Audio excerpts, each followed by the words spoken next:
Crisanti diventa, lo avete avvicinato, avete dialogato con lui, diciamo che la maggioranza attuale lo vede come un candidato possibile che mette d'accordo tutti, Lorenzoni. Io so che ogni volta però ci confrontiamo anche su queste tematiche, diciamo, da dietrologia politica, o come la vuole vedere lei? Candidato, mi scusi, intende a cosa? Candidato... Governatore opposto a Zaia, diciamo, che metta d'accordo superando la sua candidatura a quella di Cappelletti, non lo so, Ah, facciamo fantastico, fatta no, se politica. Andrea Crisanti volesse candidarsi io gli lascio volentieri spazio, nel senso che è persona che io ho conosciuto prima del È una Covid. notizia, se dice così, eh?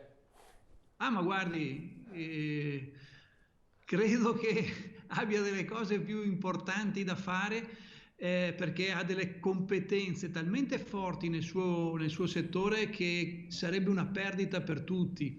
Ma se Andrea Crisanti avesse disponibilità a mettersi in gioco, ma io sarei felice e credo che sarebbe una cosa straordinaria per la nostra regione.